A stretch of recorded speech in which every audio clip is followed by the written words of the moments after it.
salwing van die Heilige Gees. Ek dink dit is een van die groot topiek en op almal se lippe en almal weet waaroor dit gaan en dalk het jy al so baie prediking en 'n woord gehoor hieroor, maar mag ek dalk net vanaand jou hart verfris en die binneste verfris rondom die salwing van die Heilige Gees, wat dit is, wat dit beteken en het ons dit nodig in die tyd waarin ons bly? Kom aan, wie saam met my? Ons glo dat ons het die Heilige Gees nodig in die tyd waarin ons bly, kerk. Is ek reg so? As jy saam met my is, sê saam met my amen. Amen. So wat beteken salf? Salf of net die woord anoint. Anoint beteken die volgende is net om olie te smeer of te vryf, olie op te vryf of op te smeer.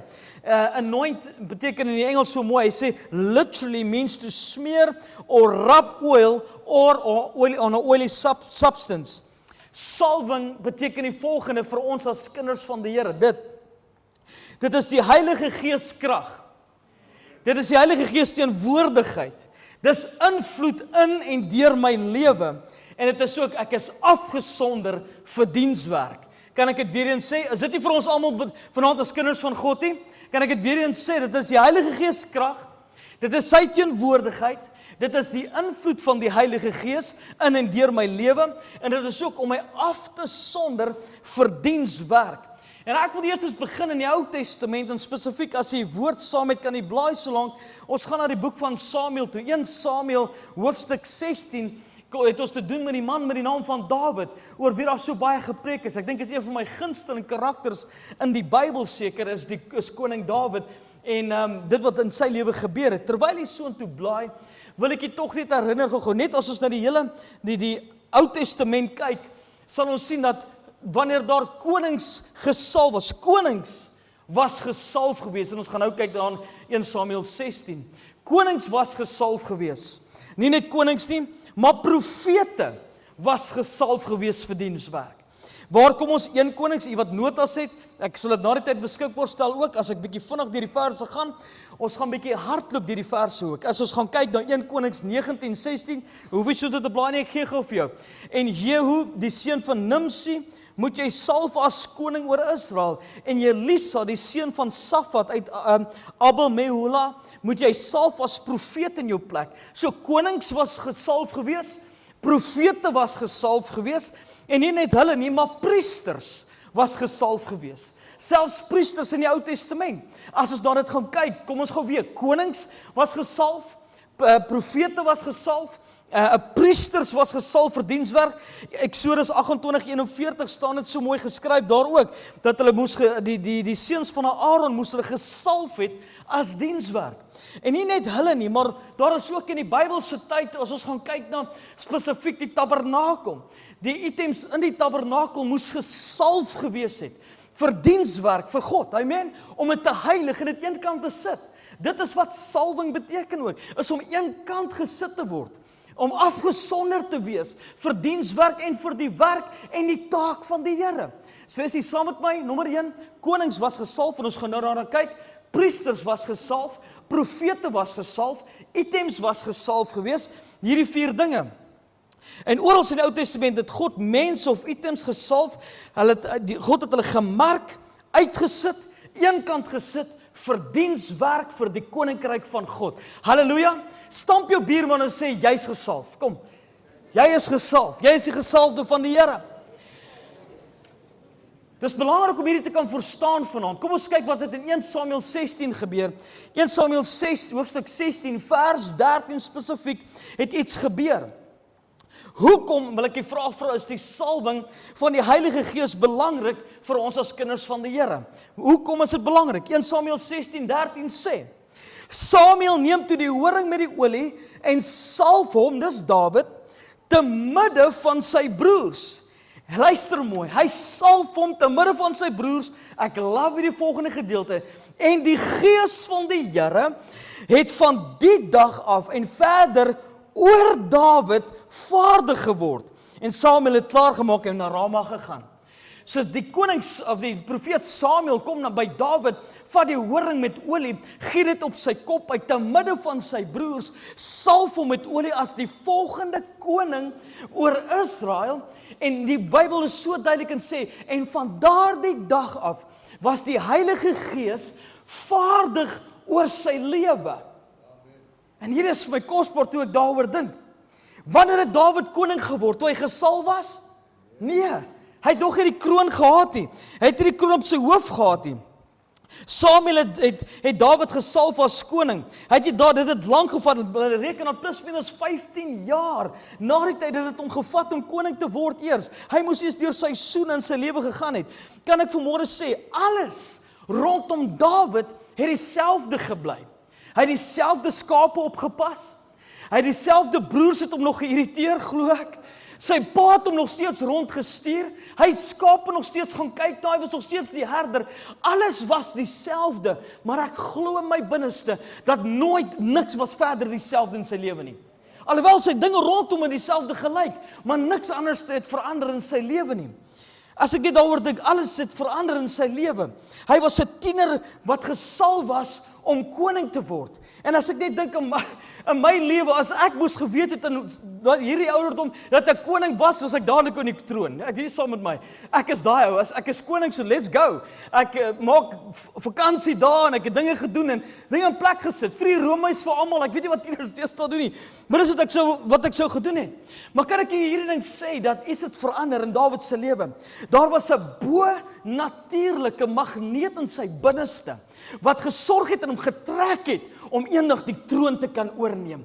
Iets is in sy binneste het verander toe hy daardie dag gesalf was as koning gewees. Ek wil hierdie vanaand sê met u, en dit het in my hart opgekom, dat dink gou hieroor na, toe die leeu gekom het om die skape van Dawid te vang, sou 'n gewone tiener dalk weggehardloop het. Maar 'n tiener wat gesalf is as koning, het die leeu doodgemaak. Toe die beer kom om die skape te steel, sou 'n gewone tiener dalk weggehardloop het en die skeur van 'n rots gaan wegkruip het. Maar 'n tiener wat gesalf is om 'n verskil te maak, het die beer ook weggejaag en verslaan. En hy het dinge wat nooit weer verander nie. In sy lewe was dinge net change. Hy het geen kroon gehad nie, geen paleis gehad nie, geen koninklike salaris nie. Hy het geen diensknegte gehad nie, geen weermag gehad wat hy op daardie stadium gehad nie. Al wat hy op sy lewe gehad het, was hy het die salwing en gesalf om koning te word en die koninkryk het hom geroep. Dis al wat hy gehad het. Die gees van die Here wat vaardig oor hom geword het. Sy pa het hom nog steeds gestuur. Sy pa stuur hom, as jy daai paar hoofstukke verder, hoofstuk 17, die hoofstuk net daarna lees, stuur sy pa hom met 10 stukke kaas, om na sy broers toe te gaan, om te gaan kyk na die welstand van sy broers. En hier gaan Dawid, en hy stap daar ek dink 'n gewone tiener sou 'n storie gehad het vir elke stuk kaas om hier te gaan. Wie saam met my? Wie tieners sal in die huis gehad? En net om te gaan, kaas te gaan aflewer het, en dan kon hy dalk klomp stories gehad het. Maar Dawid kom by die oorlogsveld waar Goliat in die dal van Juda staan en hy daag die God van die Israeliete uit. 'n gewone tiener sou dalk nie eens notisie gevat daarvan nie. Maar 'n tiener wat gesalf is, come on, 'n tiener wat 'n salwing op sy lewe het, bring nie net kaas vir die weermag en sy broers nie, hy bring ook 'n klip in die voorhoof van Goliat en hy het hom down gesit net daar is in die dal van Juda. Dis wat salwing doen. Salwing maak deure vir jou oop. Dink gou hieroor na. 'n Paar hoofstukke verder het 1 Samuel 16:18 gebeur iets dat Saul het die bose gees en almal ken die storie en Saul is baie front, man, dit gaan deur 'n moeilike tyd in sy lewe en die bose gees deur die Here gestuur wat hom getempteer het en daar was baie musikante gewees wat gekom het om te musiek speel, maar toe Dawid instap in die paleis, luister mooi, hulle onthou vir die seun van Isaai en hulle laat hom kom om musiek te speel. Jy kry musikante en jy kry musikante, kan ek dit sê vanaand? Maar wanneer jy 'n tiener het wat gesalf is om dan gaan die deur in die paleis dit outomaties oop en toe hy daai harp vat en hy begin te speel, het die bose gees weggegaan en Saul het kalm geword. Why? Omdat hy smart was en goeie note gespeel het? Nee, omdat hy gesalf was met die salwing wat God hom voor geroep het. So dinge het verander in sy lewe, dinge het radikaal, deure het vir hom oopgegaan in sy lewe. Hy het nie 'n kroon gehad nie, hy het salwing gehad op sy lewe. Hy het nie 'n paleis gehad nie, hy het salwing op sy lewe gehad. Hy kon die troon, Saul het alles in plek gehad. Sy seun sou oorgevat het en alles was in plek gewees, plan in plek gesit. Maar wanneer jy 'n koning is, vasgevang in 'n tiener se liggaam, sal daar nie 'n troon, 'n koninkryk, 'n koning of 'n weermag kan stop die planne wat God vir jou lewe het, as jy die salwing van die Heilige Gees oor jou lewe het nie. Nothing, everything will change. Alles sal verander in jou lewe. En ek het hieroor nagedink ook. Dawid het nie koning geword omdat hy die kroon gedra het nie. Dawid het koning geword omdat hy gesalf was. Hy het koning geword omdat hy gesalf was. Die fout wat die mensdom vandag maak, kan ek hierdie sê. Die mensdom jaag die kroon na. Hulle soek die weelde, soek die paleis, soek die diensknegte, soek die koning se salaris, soek al die ander goeder, soek hulle eerste. Maar dis nie wat Dawid gesoek het nie. Kan ek dit vandag sê, hier is 'n les vir ons elkeen. God se woord leer ons, Matteus 6:33, soek eers die koninkryk van God en die res sal vir jou bygevoeg word. So soek dit wat God in jou lewe wil doen. Soek dit wat God in jou lewe wil verander. And God will make a difference, hallelujah, in jou lewe.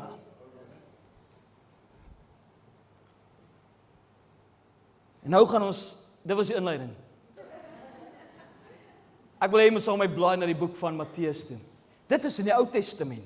In die Ou Testament dis hoe die priesters en konings gesalf het en die Heilige Gees het vaardig oor hulle geword. Maar Matteus 1:17 begin. So waar los dit vir my as kind van die Here? Waar los dit vir ons as kinders van die Here? Matteus 1:17 begin met die geslagsregister van Jesus. En ek is mal met die geslagsregister van Jesus uit te predik, want ons so baie geskiedenis rondom dit. Maar as jy na die geslagsregister van Jesus kyk, vers 17, sê, al die geslagte dan van Abraham tot Dawid is 14 geslagte. Van Dawid tot die Babyloniese ballingskap 14 geslagte. Van die Babyloniese ballingskap tot Christus 14 geslagte. Christus, ek love wat daar hoe hulle Christus beskryf. Christus daar is die Griekse woord Christos, wat beteken the anointed one, die gesalfde een. So na al hierdie geslagsregister, eindig het op by Jesus, die gesalfde een. Nou ons weet almal wat Jesaja geprofeteer het. Ons ken wat dit in Jesaja 61 gebeur. Almal ken daai gedeelte in Jesaja 61. Ek gaan dit gou vir jou lees. Die Gees van die Here is op my, omdat die Here my gesalf het om 'n blye boodskap te bring aan die ootmoediges. Hy het my gestuur om te verbind die gebrokenes van hart, om vir die gevangenes 'n vrylating uit te roep en vir die geboeides opening van gevangenes. Om uit te roep 'n jaar van die welbehae van die Here en 'n dag van wraak van ons God om al die treurendes te troos. Dis wat Jesus gedoen het. Dis die profeet Jesaja wat dit geprofeteer het oor Jesus as die gesalfde een. Hou net goeie moed, I'm getting to a place. So Christus is die gesalfde een wat 700 jaar van tevore oor geprofeteer was as die een wat gesalf gaan wees om 'n blye boodskap te bring, om die blindes se oë te open, om die treurendes te genees. Dis wat Jesus voorgeroep was. As die gesalfde een. Ons kom en ons lees in Lukas hoofstuk 4, kan jy gaan lees. Ek is baie in die woord vir ons, jy gaan saam met my blaai. Lukas 4 vers 14 het Jesus letterlik gekom en hy verduidelik en hy sê, gaan half my die boek van Jesaja en hy het vir hulle begin lees. Lukas 14 vers 15 en hulle het hom in die sinagoges geleer en is deur almal geprys. Toe kom hy in Nasaret waar hy opgevoed was en soos hy gewoond was, vers 16, gaan hy op die Sabbatdag in die sinagoge en staan om te lees. En die boek van die profeet Jesaja is aan hom oorhandig.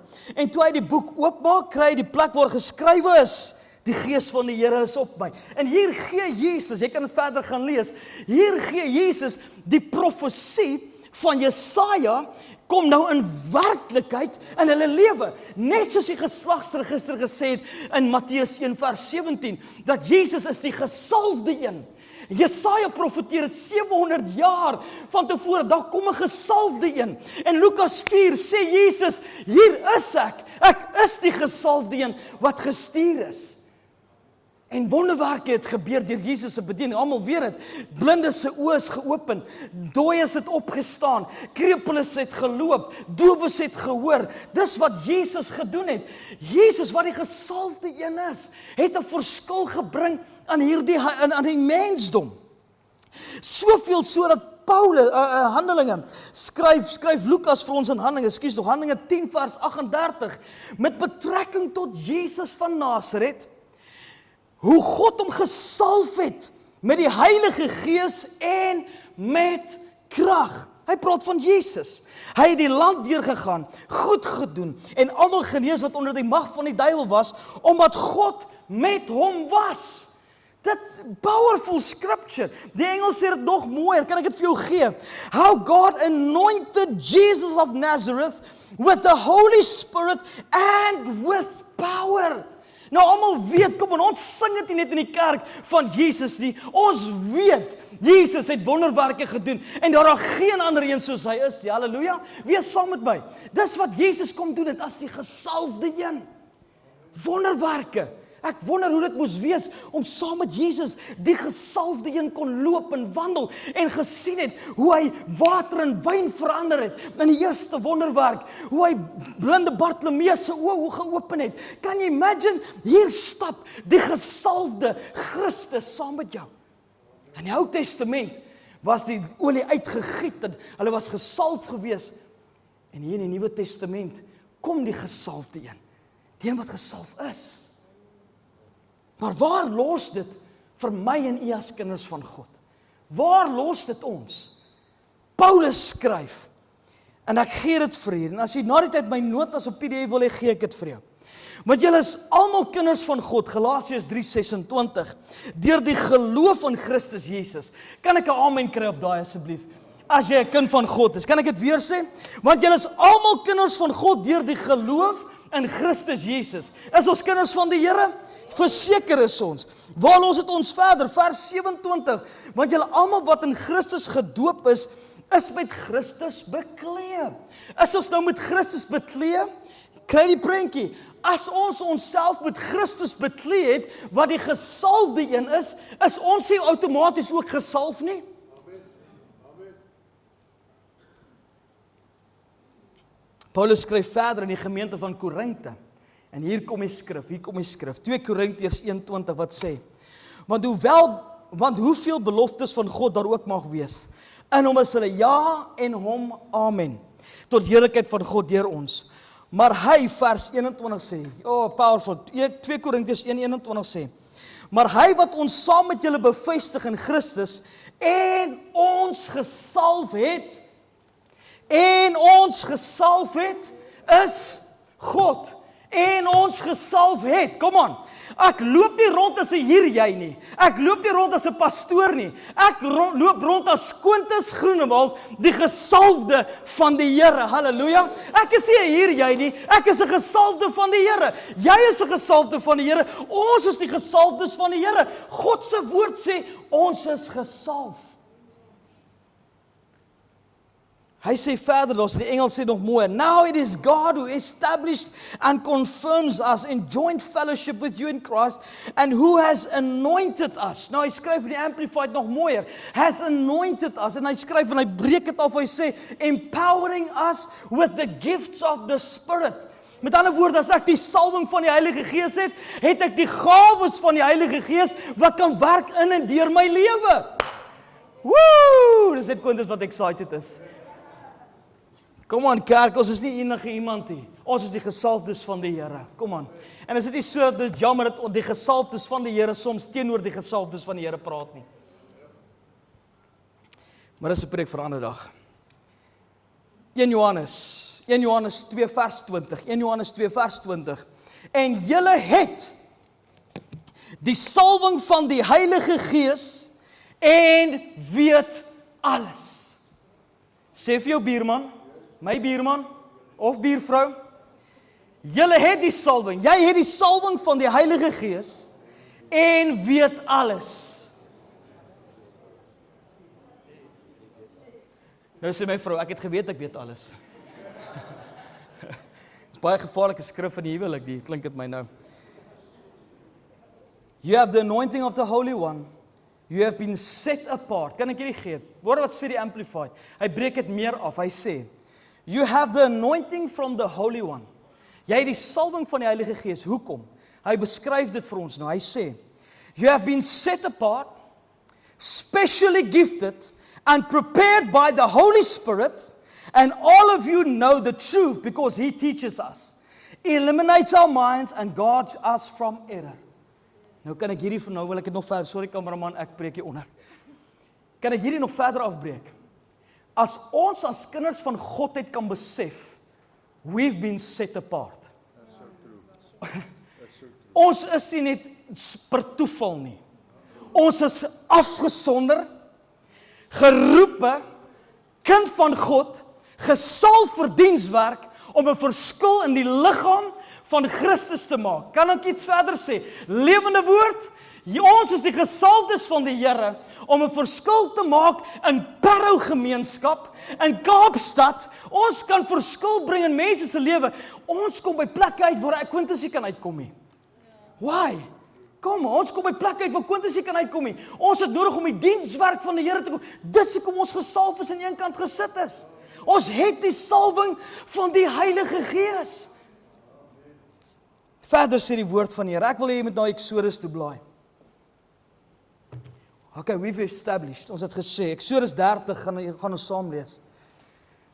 Ons het gesê in die Ou Testament, konings, profete, priesters, items was gesalf gewees vir 'n spesifieke doel, afgesonder. Ons het nou gelees dat Christus was die gesalfde, is ek reg? Soos geprofeteer deur Jesaja. Lukas het dit kom bevestig, letterlik die profesie in vervulling gebring, soos wat hy dit gebring het. Nou kom Paulus en hy skryf, ons is bekleed met Christus. Paulus het geskryf en hy het gesê, ons het die salwing van die Heilige Gees. Ons is eenkant gesit, set apart, met ander woorde, die gawes van die Heilige Gees moet in en deur ons lewens opereer. Kan ek amen kry? Kom maar hier. Dis nie net vir die pastoor nie. Hallo, dis nie net vir die pastoor hierdie nie, maar hierdie is vir die liggaam van Christus. Pastoor? Ja. Dis vir ons almal. Exodus 30. Nou kan ek gou dit sê. Ek gaan nou dalk teologies baie fyn trap. Jy kan nie meer van die Heilige Gees kry nie. Maar die Heilige Gees kan meer van jou kry.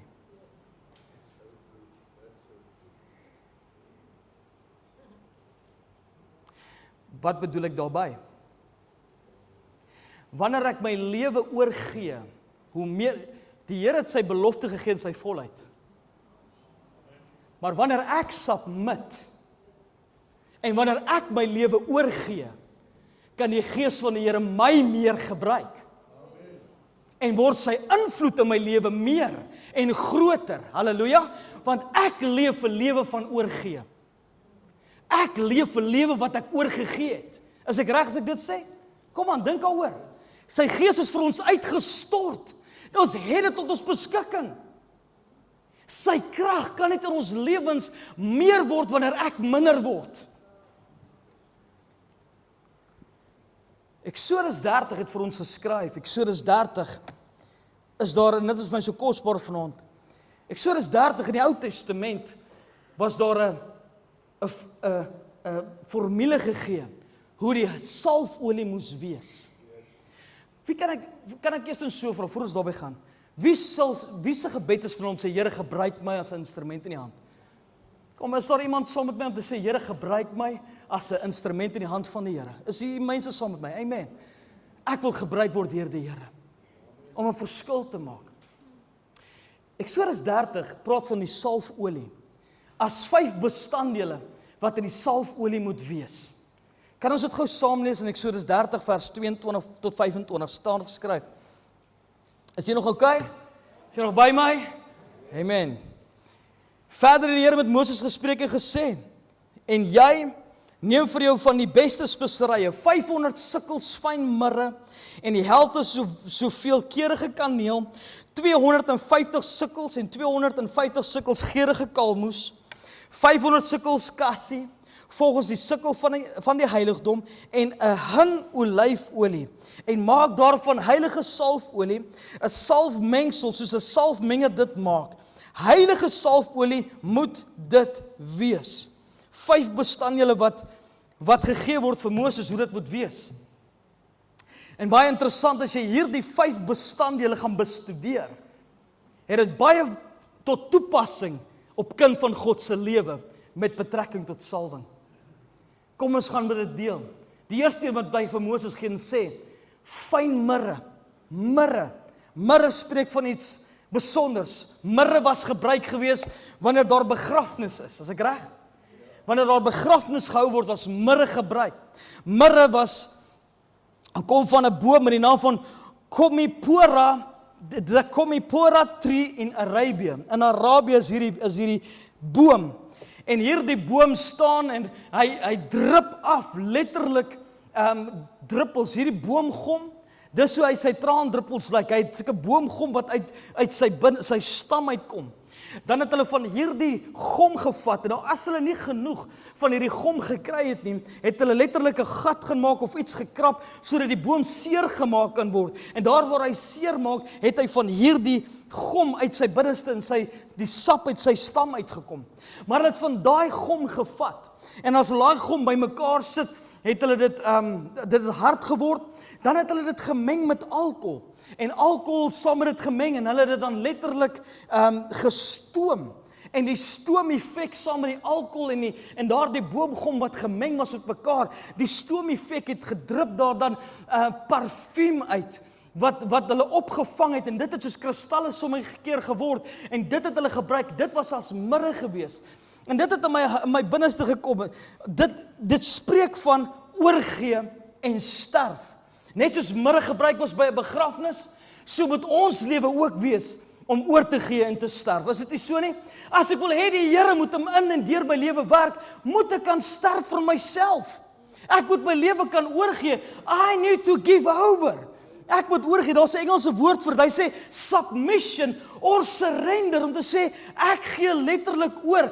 Paulus skryf dan Galasiërs 2 vers 20, as ek dit nie mis het, hy skryf en hy sê, ek leef nie meer nie, maar Christus leef nou in en deur my.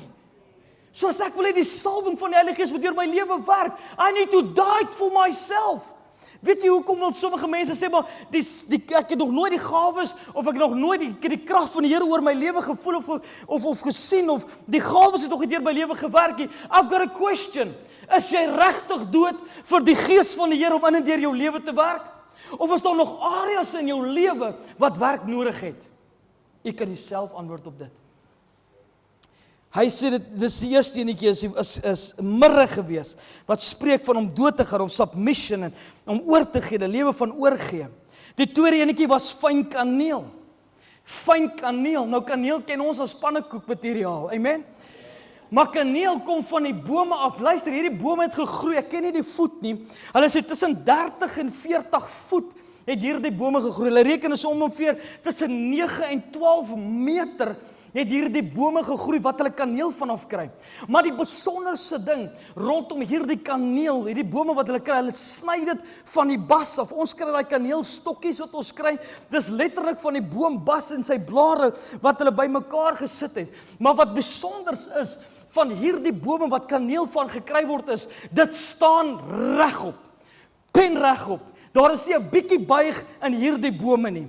En as dit as kind van die Here, wanneer ek praat van die Heilige Gees krag in my lewe en die salwing oor my lewe, het ek nodig om staande te kan bly, regop te staan ten spyte van 'n krom en verdraaide wêreld waarin ons bly. Halleluja. I need to stand up straight. En ek het gesê, ek moet staan vir die waarheid, staan vir wat reg is, no compromise. Jy staan, maak nie saak wat nie, teen populêre opinies, teen die wêreld, ek staan op sy beloftes, staan op sy woord, en ek staan in integriteit. Daar is, ek dink 4 of 5 plekke waar die woord van die Here praat, waar hy sê, staan net, en bly staan, en aanskou die oorwinning van die Here. So soek ek dat die Heilige Gees deur my lewe moet werk, ek moet kan staande bly vir wat reg is, with no compromising, halleluja.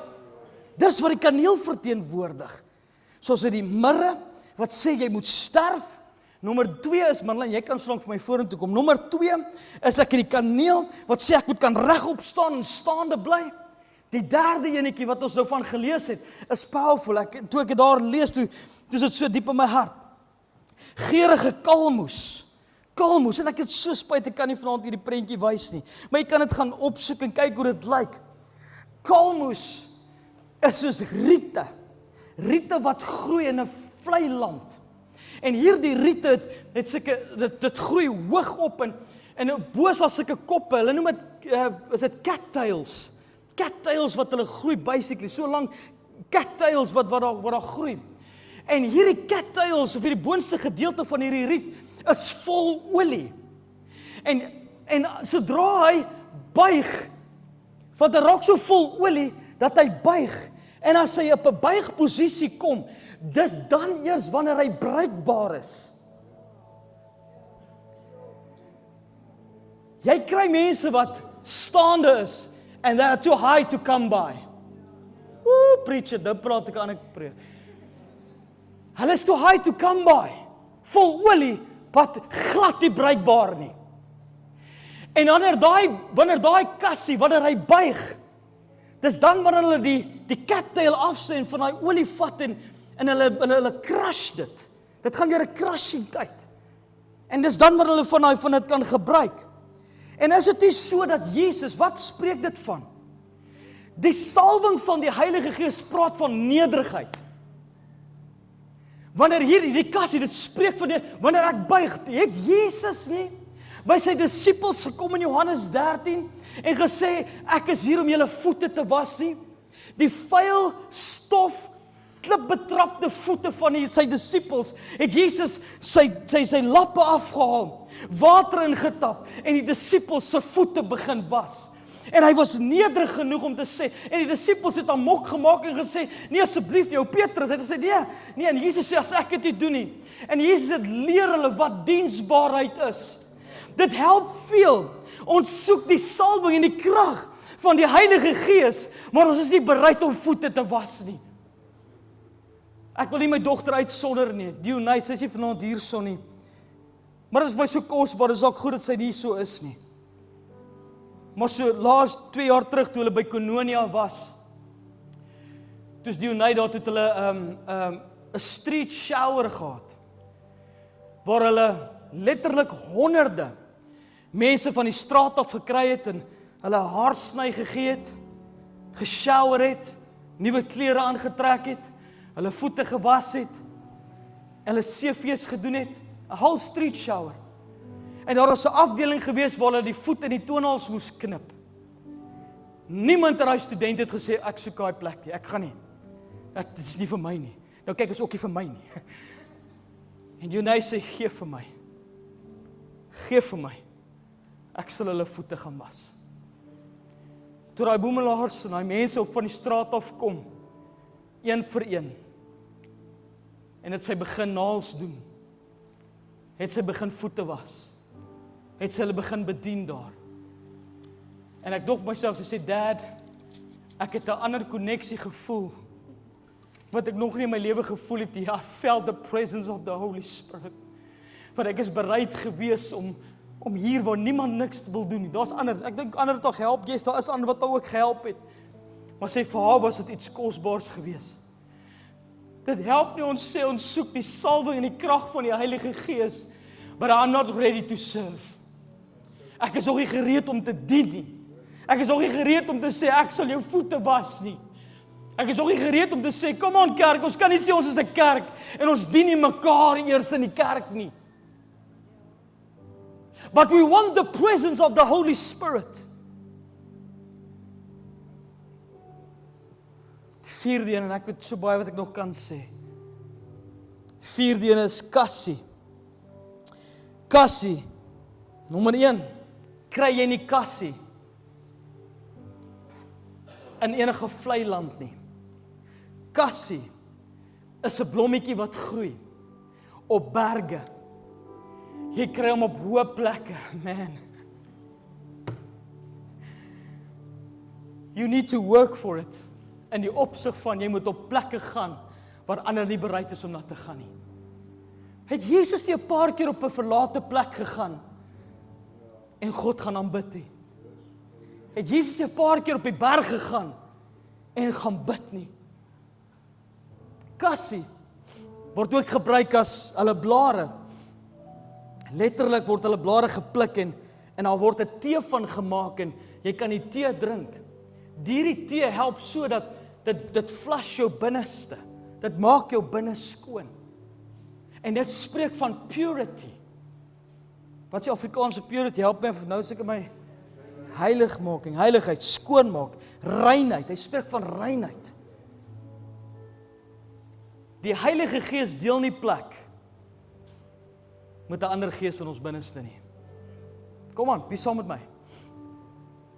Ek het nodig om heilig maak en in die week het ek 'n skok ding op Facebook gesien waar mense vra, is heiligmaking nog relevant? Ek wil vir jou sê, heiligmaking is verseker relevant in die tyd waarin ons bly. Ek kan nie verwag dat die salwing van die Heilige Gees moet plek deel met dinge wat in hierdie wêreld in my lewe aan die gang is nie. Ek het nodig om rein te lewe voor God. En die 5de een, ek is jammer, ek is nou klaar. Die 5de een, dan maak ek klaar. Die 5de een sê, die olyfolie. Die olyf was, soos wat hy van die boom af gekom het, moes hy deur 'n crushing gaan, om die olie uit te bring.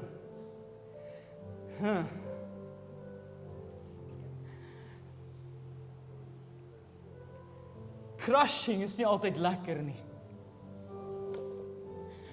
Crushing moments is nie altyd lekker, wanneer die Here jou bietjie crush nie. Wie was al daar? Kom aan, wie was al daai crushing seasons? Maar as jy deur daai crushing seisoen gaan, kom 'n vars olie uit. Wat jy vir ander mense kan gaan vertel, die Here het my hierdeur gedra. Kom aan, wie weet waaroor ek praat? Dat jou testimony ander mense kan help om te sê, I've been through that crushing season, en ek weet dit hou net vir 'n oomblik. En hy bring hy mooi uit te mense uit, daai olie, dit bring olie uit. Al 4 bestanddele sou net bestanddele wees sonder die olie. Maar toe dit bymekaar kom, toe maak dit salfolie wat gebruik was. Heel interessant, jy kan na die botteltjie kom kyk hier, so dis hoe dit, jy kan dit kom ryk na die tyd toe, ek dink hierdie, ja, daai dit van daai 5 bestanddele in, as jy dit wil ryk, en hoe dit ryk. Ek sluit af met die volgende. Ek wil hê met jou Bybel saam met vat, kom, ek wil hê saam met Jesaja 10 toe blaai. Jesaja 10 vers 27.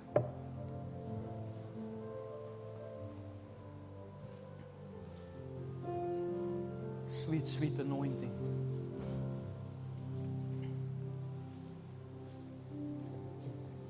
Ek wil hê met saam in my blaai. Ek wil myself afsonder voor God. Want God het 'n roeping op my lewe. En nie net op Quintus, op elkeen van ons se lewens het God ons gesalf vir dienswerk. En nie almal is geroep om in die paleis te wees nie, maar ander is geroep om op 'n ander plek 'n verskil te maak. Daar's areas in ons lewens wat roeping wat God vir ons het. Jesaja 10 vers 27 sê die volgende, het sê, en in die dag sal sy las afgly van jou skouer en sy juk van jou nek, en die juk sal tot niet raak vanweë die vettigheid. Die Engels sê dit, en ons ken die Engelse vertaling, wat sê, and the yoke shall be destroyed because of the anointing. Dis die salwing wat jukke verbreek. Is jy reg saam met my? Wie ken die skrif? Dis die salwing wat jukke verbreek. Nou kom ons sak bietjie dieper. Die woordjie daarso in die Hebreëus, wanneer hy praat van because of, ek wil dit vir Engels gee, kom ek eers die Engels lees, hy sê, the yoke, and it shall come to pass that day, that this burden will be taken away from your shoulder, and the yoke from your neck, and the yoke will be destroyed because of the anointing oil. Die New Living Translation sê, wat het eintlik beteken, the yoke will be broken because you have grown so fat. Pastoor, die woordjie daar vir because you have grown so fat, anointing, is die Hebreëse woord, ek moet reg uitspreek, shaman, wat beteken because you have grown so fat. Die prentjie wat hulle gee is die volgende, waar daar 'n bees of 'n bil of iets, het daai juk om ons op hulle skouers geraak. Kan jy het al die prentjie gesien, wat hulle die waas mee trek? Dis wat dit beteken, dat daai bees het so vet geword, dat die vetheid die juk breek. Die juk kan nie meer op hom wees nie, as gevolg van sy vettigheid. Nou waar los dit die kerk? As ons begin tyd maak, in ons gebedslewe, in worship, in gebed, wanneer ons begin tyd maak, en die salwingkrag van die Here oor ons lewens soek, gaan jy geestelik so sterk word, so vet word, dat die jukke wat jou vashou, gebreek gaan wees, vanweer die salwing op jou lewe. Het gaan gebreek wees. Dis wat dit beteken. Die jukke breek outomaties, want ek het so vet geword geestelik. Jy kan liggaamlik maar wees, maar geestelik vet. Woehoe! Halleluja! Jy kan geestelik vet wees in die Here. Daar's nie 'n juk wat op jou gedruk kan word nie. Why? Want jy het so vet geword in die Here. So waar los dit ons? Ek bid vir ons, ek sê Here, maar hy weet ja, ons het nie beplan nie. En jou oë saam met my sluit hè. Sluit jou oë. Sit jou gebed is vanaand, sing saam met my.